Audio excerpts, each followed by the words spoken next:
அனைவருக்கும் கோபிநாத்தின் அன்பு வணக்கங்கள் நண்பர்களே. பொதுவாக இன்றைய காலகட்டத்தில் இந்த கர்மா அப்படிங்கிற வார்த்தை பெரிதும் அனைவராலும் உச்சரிக்கப்படுகின்றது. அதனுடைய காரணம் என்னென்னா, ஒரு வகையில் அது பயமாக இருந்தாலும், அந்த கர்மா நம்ம வாழ்க்கையில் என்ன பாதிப்பை ஏற்படுத்தி விடுமோ அப்படிங்கிற ஒரு எண்ணமாக இருந்தாலும், அது எவ்வாறு நிகழ்கிறது, அது நம்மை எவ்வாறு பாதிக்கும் அப்படிங்கிற சில ஐயப்பாடுகள் நம் மனதினுள்ளே இருக்கின்றன அல்லவா? அதை பற்றி தெளிவாக நம்ம பார்க்கலாம். நம்ம கர்மா அப்படின்னா அது எங்கேயோ இருக்கிறது, என்னமோ அப்படிங்கிற மாதிரி நினச்சிக்கிறோம். பொதுவாக தெரிந்து கொள்ள வேண்டிய விஷயம், கர்மா அப்படின்னா வினை. வினை அப்படிங்கிறது செயல் அப்படின்னு நம்ம சொல்லுவோம் இல்லையா? அப்போ இந்த கர்மா அப்படிங்கிறது வேறு எதுவும் இல்லை. நம்ம செய்தது, செய்ய போகிறது, செய்ய வேண்டியது, இந்த வினைகள் இருக்கல்லவா, அதனுடைய தொகுப்பு அப்படின்னு நம்ம வச்சுக்கலாம். வாழ்க்கையில் நமக்கு ஒன்று நிகழுது அப்படிங்கும்போது அது ஏற்கனவே நம்ம செய்ததாக இருக்கலாம், அல்லது இனி நம்ம செய்ய போகிறதுனுடைய முன்னோட்டமாக இருக்கலாம். இந்த மாதிரி ஏதோ ஒரு விஷயத்தினுடைய தொடர்பாக தான் இன்றைய செயல் அல்லது கர்மா அப்படிங்கிறது நிகழ்கிறது அப்படிங்கிறத புரிஞ்சுக்கிட்டால் சிறப்பானதாக இருக்கும். இதற்கு முன்னாடி கூட நம்ம ஒரு பதிவில் குறிப்பிட்டிருந்தோம், எப்படி குறையும் அப்படிங்கிறத தெரிஞ்சுக்கலாம் அப்படின்ட்டு. உண்மையாகவே இந்த கர்மாவை பற்றி பேசும்போது புரிஞ்சுக்கிறது ரொம்ப கடினம்தான். மேற்போக்காக சொல்லிட்டு போகிறவங்களா இருந்தால், அதாவது நீங்கள் போய் உப்பை தண்ணியில் கரைச்சா உங்கள் கர்மா குறையும், போய் கேணியில் குதிச்சா கர்மா குறையும்னு சொன்னால் நம்புவாங்க.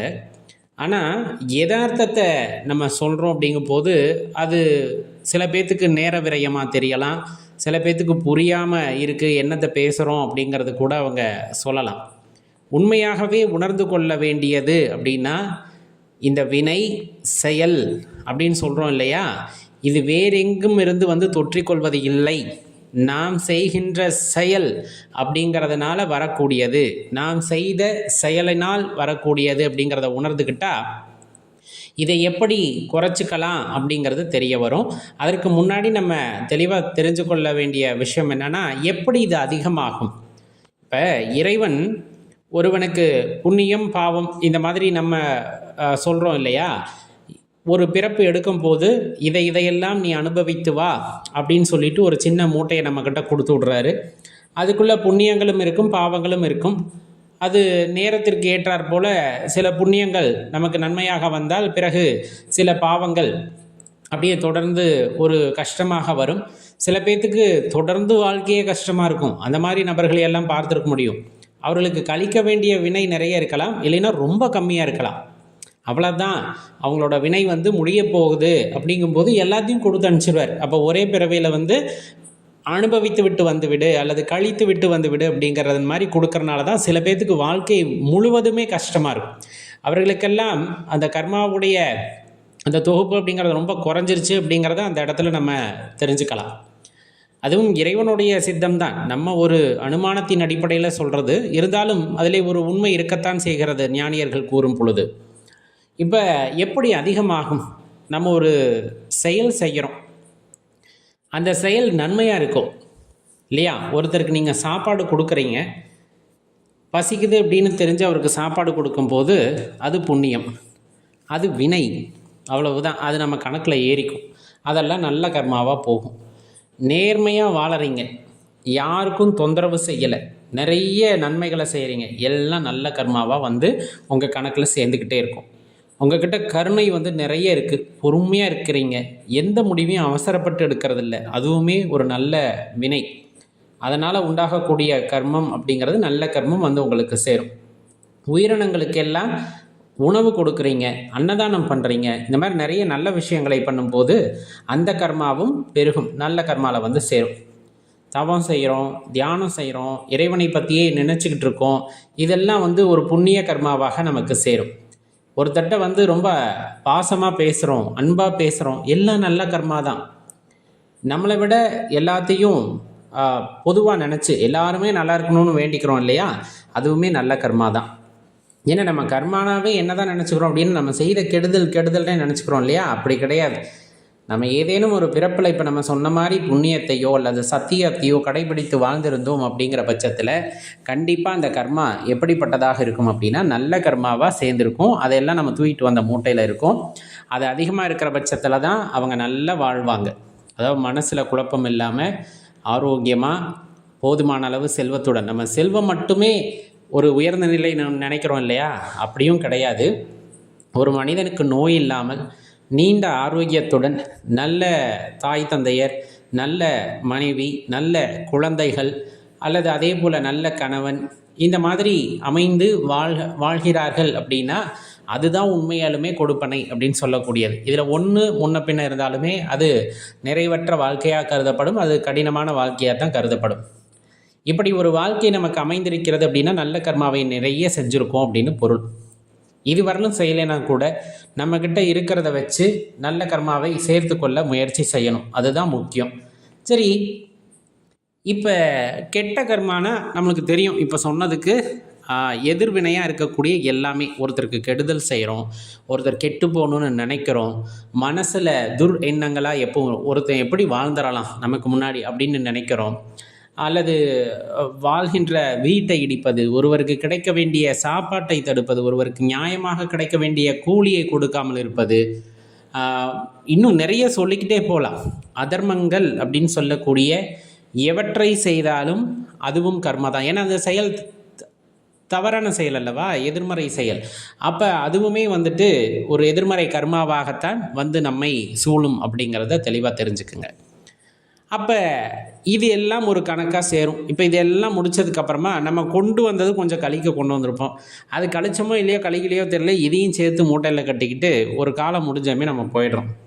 இப்போ இதெல்லாம் அனுபவிக்க மீண்டும் மீண்டும் பிறக்கிறோம். இதுதான் உள்ளபடியே உள்ள விஷயம்.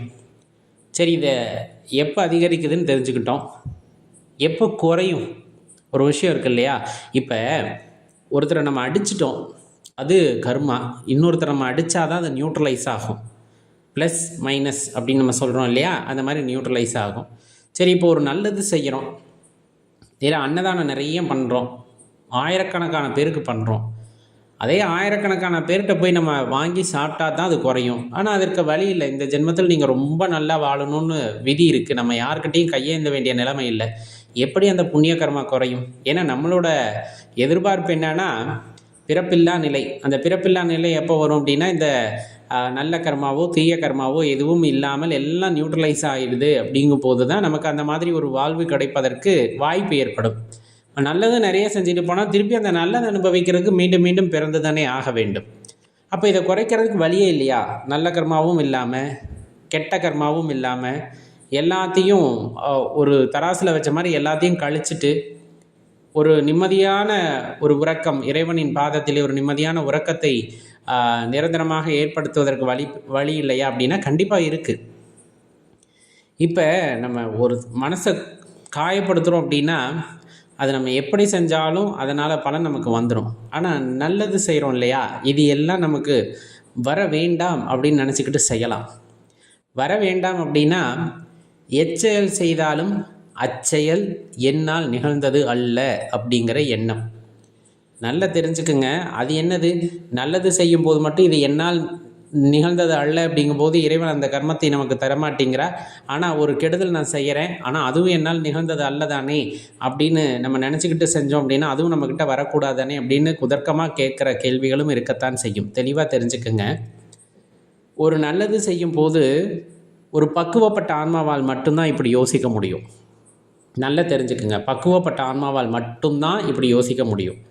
ஒரு ஆன்மா பக்குவப்பட்டு விட்டது அப்படிங்கும் போதே அது தீமையை செய்யாது, யாருக்கும் தீமை செய்யாது, நன்மையை மட்டுமே செய்யும். இப்போ நீங்கள் கேட்க வந்த கேள்விக்கு பதில் புரிஞ்சிருக்குன்னு நினைக்கிறேன். அப்போ நன்மையை செய்யக்கூடிய ஆற்றல் கொண்ட ஒரு ஆத்மா இந்த வினைக்கும் எனக்கும் எச்சம்பந்தமும் இல்லை. இது இறைவனால் நிகழ்த்தப்படக்கூடிய ஒரு திருவிளையாடல். இதில் அவர் செய்கின்றார், வாங்குபவர் வாங்குகின்றார்.